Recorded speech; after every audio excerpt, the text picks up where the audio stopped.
gathering because I believe that this gathering is very, very important and it will give us benefits, specifically this type of pandemic that there are changes in assessment and grading. Okay, good morning again and welcome to the school-based rollout on interim policy guidelines for the assessment and grading in light of the basic education learning continuity plan.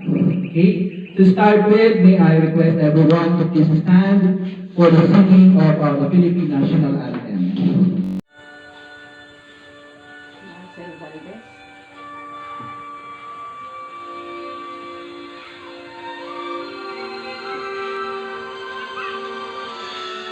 Mr. Ryan, to my fellow teachers, good morning.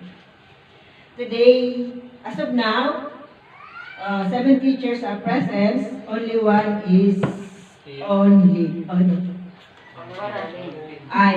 quarantine. So we are 7 out of 8. Thank you.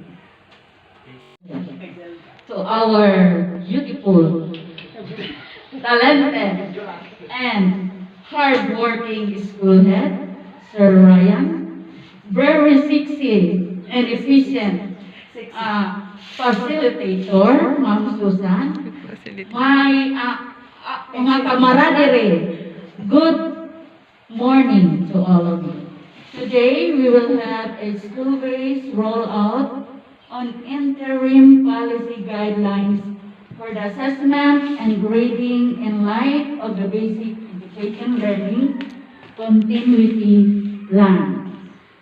So through this rollout, we will learn more about on how to assess or give grades to our pupils, especially in this time of pandemic. Dedication, the job at hand, and determination.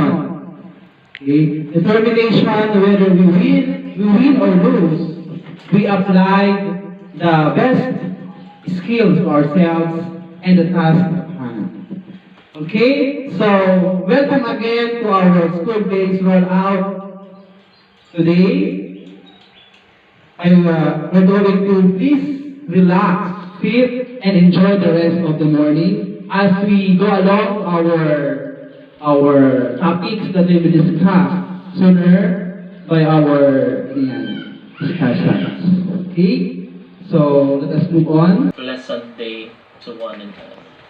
In response to a number division memorandum dated June 21, 2021, on division rollout on DepEd Order number 31, series of 2021, interim guidelines for the assessment and grading in light of the basic education learning continuity plan, schools in our district will conduct rollout of DepEd Order number 31, series 2021. My dear friends, it is very helpful and timely to further ensure that the implementation of said DepEd order in light of COVID-19 pandemic is consistently implemented in all schools, particularly in Raporapo West District. The aforesaid supplemental policy would provide guidance on the assessment of student learning and on the grading scheme to be adopted this school year in all public elementary and secondary schools. I am very happy and thankful for your gift of presence. He is the only one assessed in the classroom. Is this right? Number 4, in concept development, according to Anderson and Kraftwood, the most basic complex process is evaluating. Okay.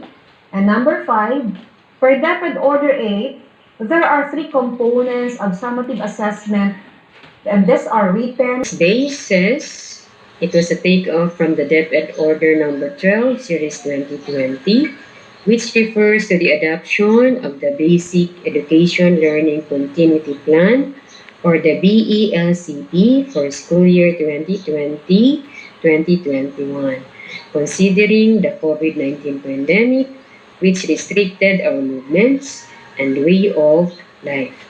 Thus, we also need to consider the alternative learning modalities to ensure that learners achieve essential curricular goals. Okay. As they were scope of DepEd Order Number 31 Series 2020. This DepEd Order is actually created and issued to provide interim policy guidelines for assessment and grading in light of the implementation of the Basic Education Learning Continuity Plan that will be implemented by public elementary and secondary schools nationwide this is school year 2020-2021.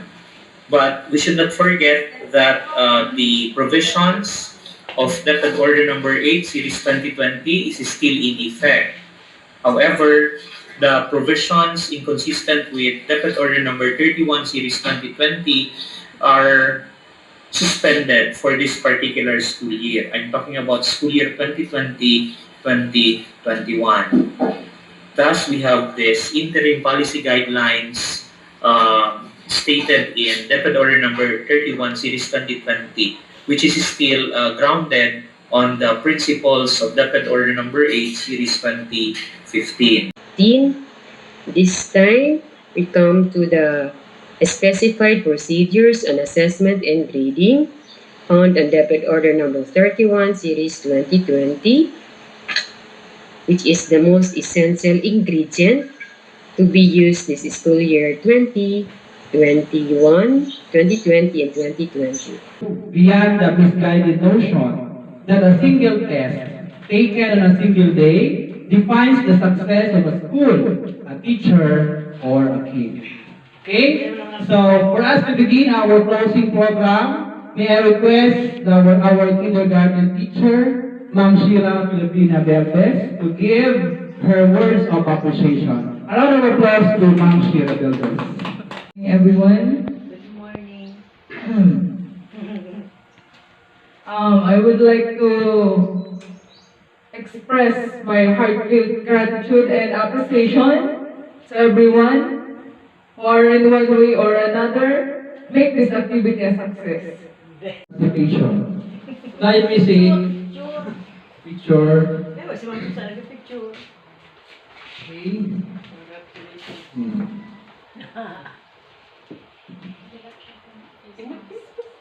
Christmas Day. Next is our grade 1 teacher, Ma'am Giselle.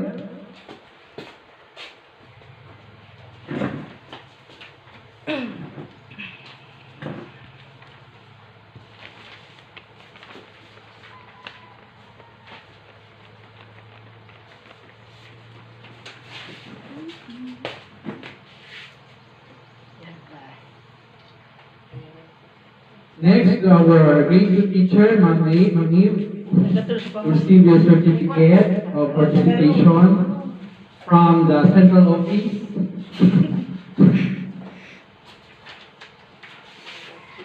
Okay. Next, our grade 3 teacher, but she was not around. Let's go for Ma'am Deb. Bring safety of everyone amidst COVID-19 pandemic.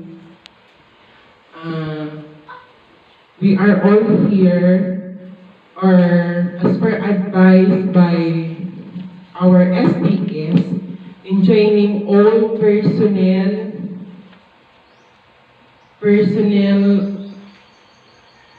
to conduct school-based rollout on the interim policy guidelines for the assessment and grading in light of the Basic Education Learning Continuity Plan, or roll out on DepEd Order Number 31 Series of 2020. So